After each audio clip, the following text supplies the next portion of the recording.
Thank you very much. Very good evening, ladies and gentlemen. Thank you very much, team, for giving me opportunity to be here. It's a pleasure to be here, but especially for having pizzas and drink. I was so starving from morning, couldn't get a chance to eat. I finished my slide deck early in the morning. So let's see how it goes.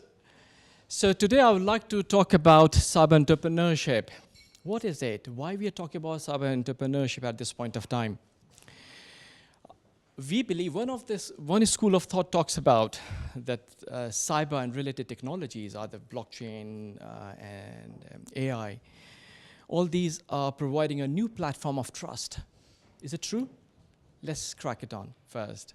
Second, I founded few ventures as an entrepreneur, and I would like to take you through the journey. Is it better? Perfect, thanks, apologies. So I'd like to take you through with the journey, how I translated idea from here onto a paper. Whether did it work and how much did it work. I'll take you through the process, how I put it on the business canvas and the value proposition. And third, I'll be talking about what are the key skills we should have. There's one skill we must have. We all have journey. I've gone through a really difficult time.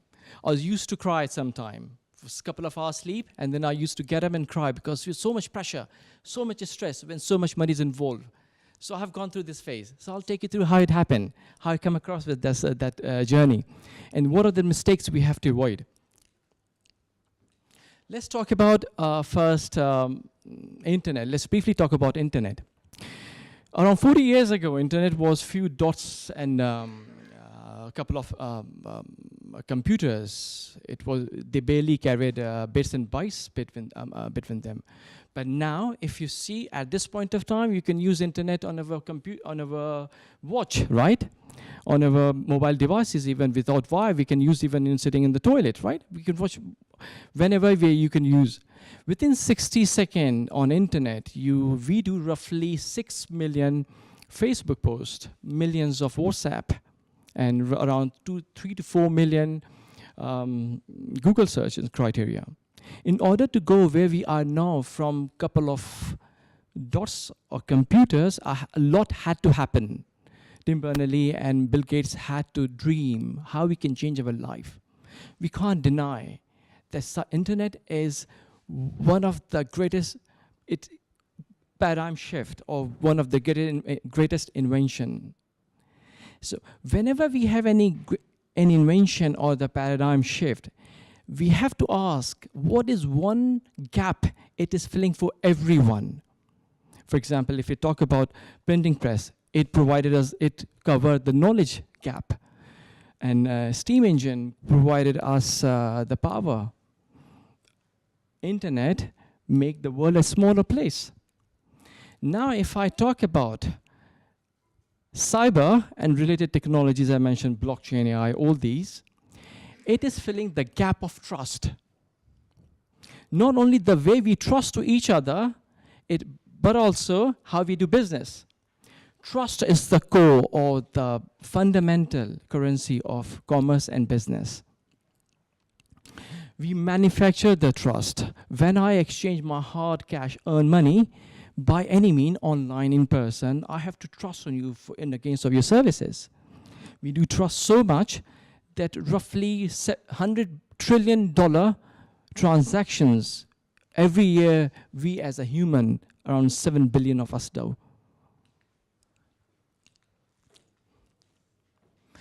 In making sure we both are on the same page as far as terms are concerned, what do you mean by cyber-related technologies? What do you mean by cyber entrepreneurship? And startup, when we talk about a startup founders, so many terms, and making sure we understand each other, I come across with this slide. So when we talk about cyber-related technologies, for me, which I've seen, which I've done, as far as concepts concerned, it talks about all the ideas as part of the computer information age. When we talk about cyber entrepreneurship, is the collaboration between ICT, information and communication technology, innovations, and entrepreneurship. Then what is entrepreneurship? Entrepreneurship is the process of designing, launching, and running a new business for financial gain. The person who creates this business, we call them an entrepreneur. But if we don't talk about a startup, it doesn't cover the whole topic. Startup is a company working to solve a problem where solution is obvious or there's no success is guaranteed. As such, there's not much difference when we talk about entrepreneur and startup. Startup founders are also the entrepreneur. The difference is the goal.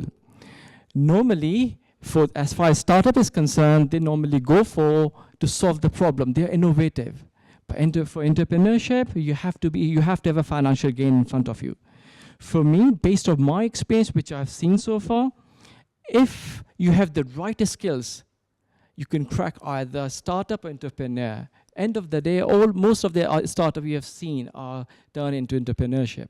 The most important thing is the skills. Do you have the right skills? Do you have that vision?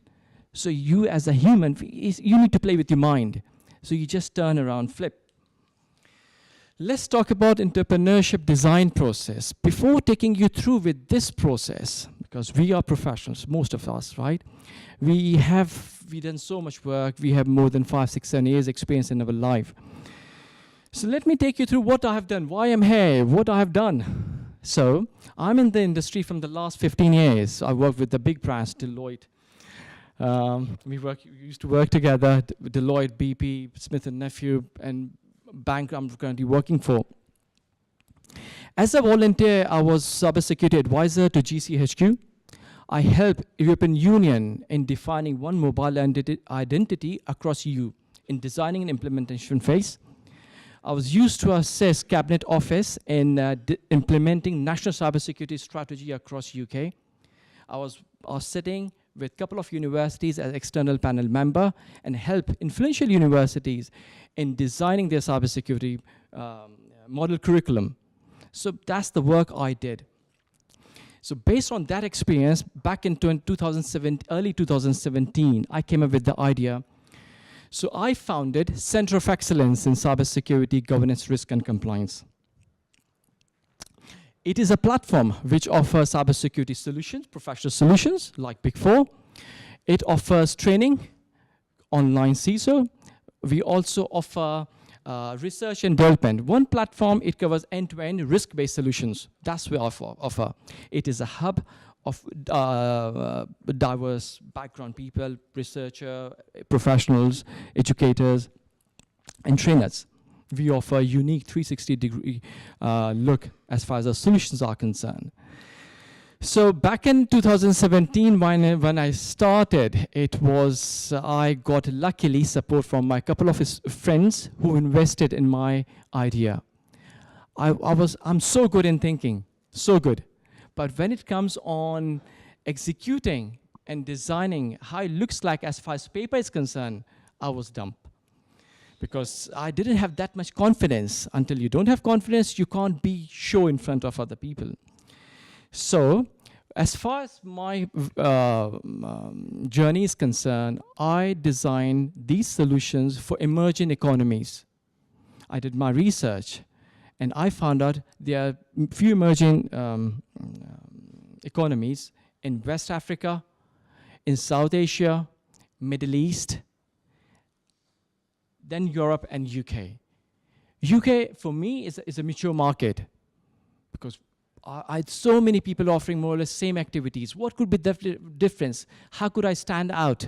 It will take too much time in pitching in front of clients.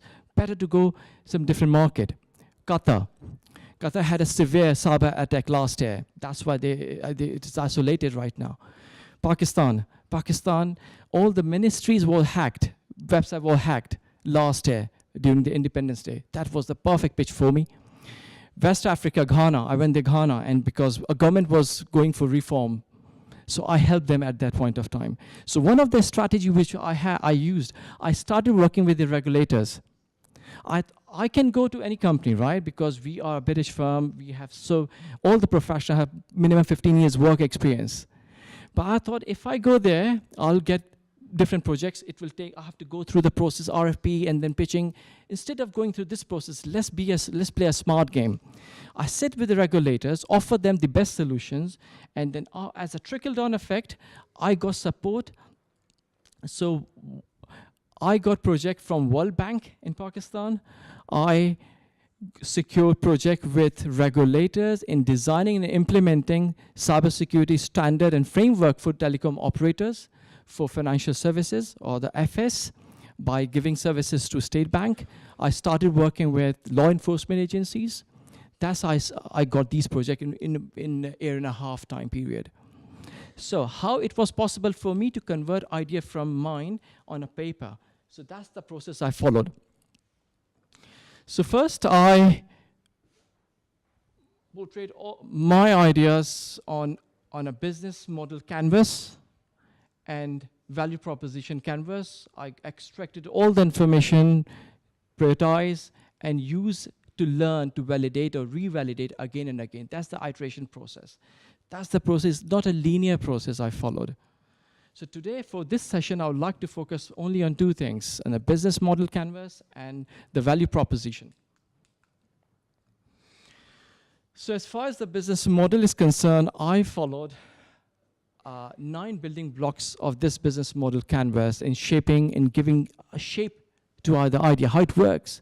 For any idea, if you look around, if you come up with any concept, you have to think, who are your customers for whom you are designing the solution? What are the gaps you are filling?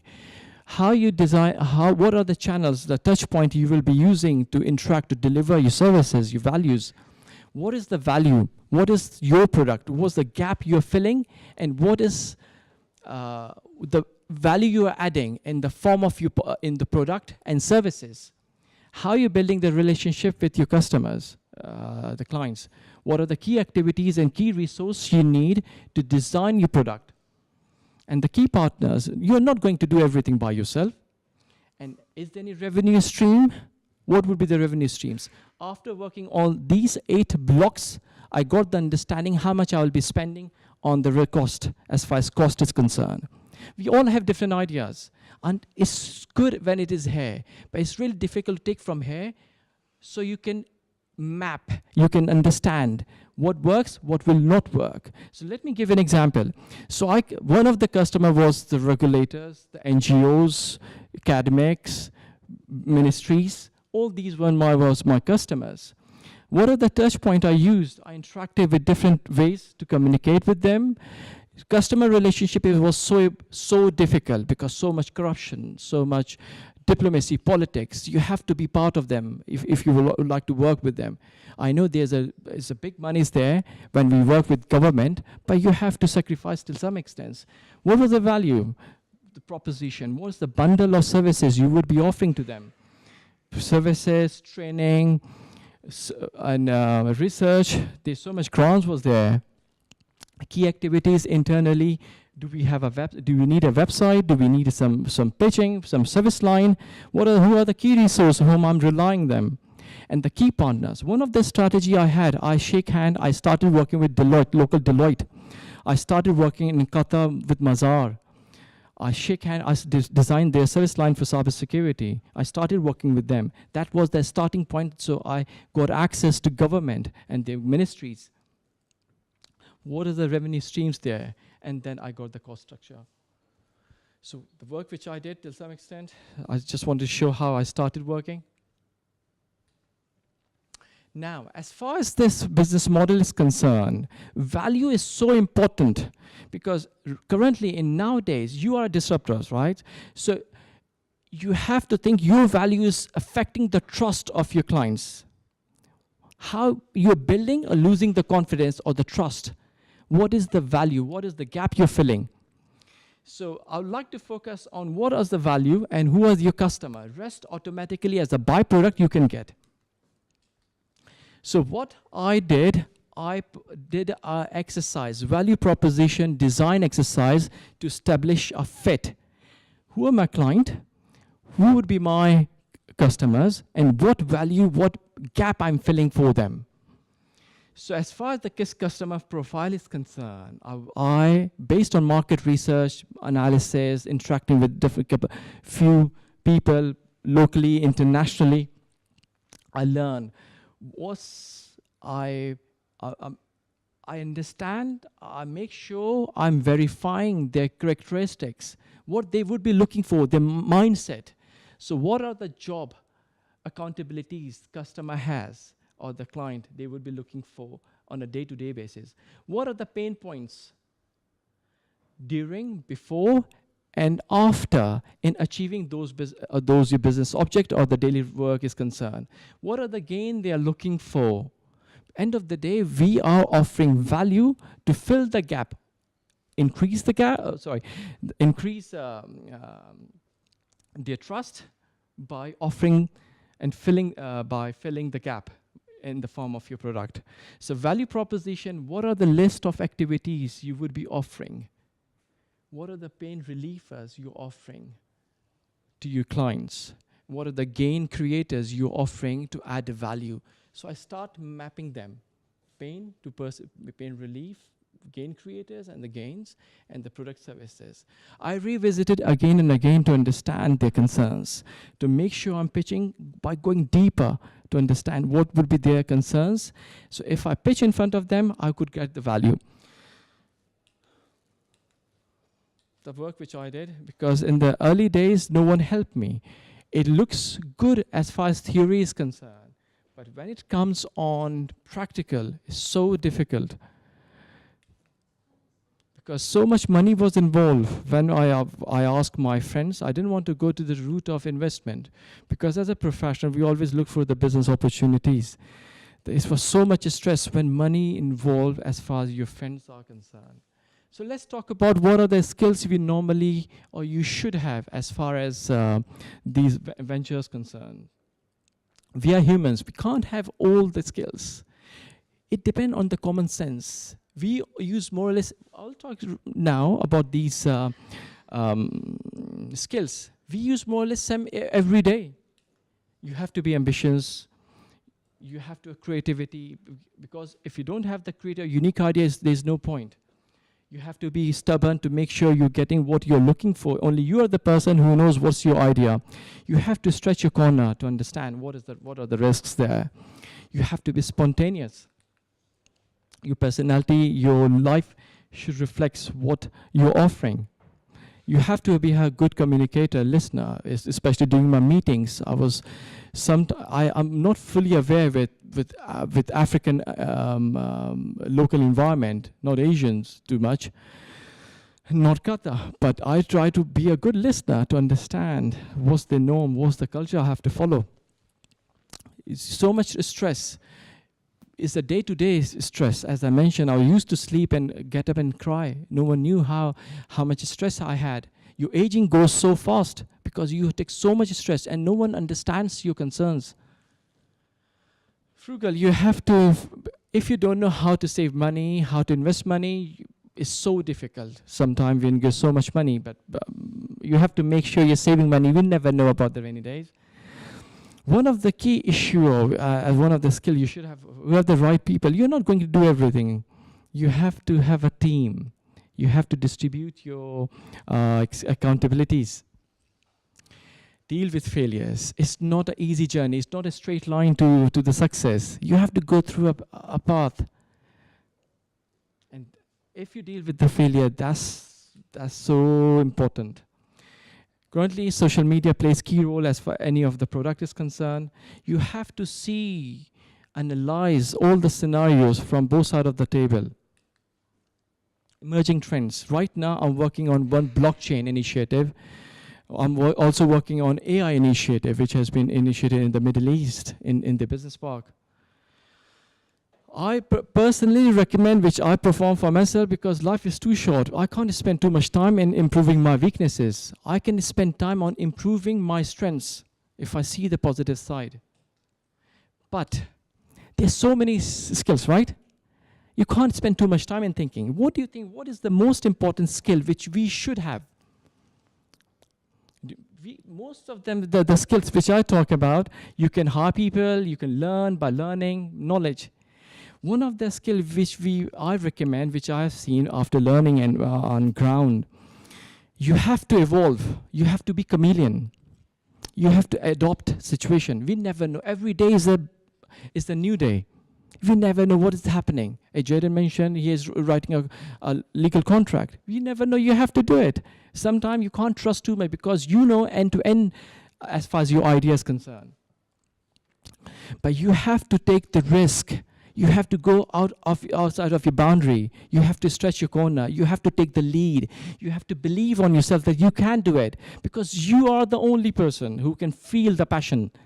I don't think so anyone can in the whole team and whatever the startup you were talking about. As I mentioned, it is a journey. In journey, not everything is ready for you. You have to create something. It's a journey. You learn by doing mistakes. But if you have awareness, it is the half of a battle. So, single founder, one of the blunder I made, I normally don't trust too much on people. So I didn't want to share too much as far as my idea was concerned. So, but in the end, I was traveling city by city on a single day notice.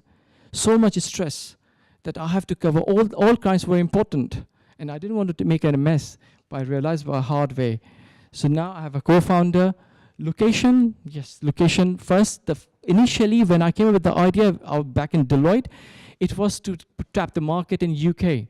But UK market was so saturated by going through the value proposition business canvas. But in UK, I'm focusing on education market. I'm creating center of excellence at different business park within universities and colleges. So that is giving me access to the market. So I don't need to work to approach a pitch in front of clients. They are approaching because we are working collaboratively with universities and colleges. So it reduced the half the way. Niche, you have to identify what is the niche. It's so early in days, better not to pitch there because sometimes you end up in creating a product which people don't want to buy because so early for them. For example, if I pitch right now in Africa and Middle East as far as AI or blockchain is concerned, it's too early for them. Regulation is not supporting them. There's no point. UK is completely different. Your idea should be unique. You have to broaden your mind to accept any feedback. Sometimes you are so optimistic that I would like to achieve this and I don't see any hurdle. But sometimes you have to identify what's the difference between stubbornness or the risk taking. Bad programmers, if your product is from a programming side, you need to work with programmers, with team, with lower details. So what I did, I outsourced most of my work in India and Pakistan. Why? Because first of all, it's a cheap labor. Second, I define every single line of information for them. I define once what I'm expecting, line by line. I spend enough time in defining that information, but it is helping me right now. It takes so much burden from me. So timing is really important as far as when is the launch time. For example, Qatar, I started last year when they had cyber attack. That's it, perfect timing. I cached the panic time. It was so panicked. So every organization was going through ISMS, ISO 27001 implementation. Perfect timing. And when they had attack in ministries, I got most of the things done. You have to be specific. So users' concern. If you have too much money, that's also the problem because to some extent you divert from the focus. So, according to IBM founder, the speed toward progress could be double if you have so much. If you increase the level of failure. Failure is not a bad thing. It's always good. But if you don't understand and learn from a failure, it's just a waste of time. Your learning could be increased by having failure. So, as far as I've seen, until you don't make a first move, it would be so difficult. We as a human are so good as far as our thinking is concerned. So I would highly recommend put everything on the paper and see how it evolves. Thank you very much, ladies and gentlemen. It's been a pleasure.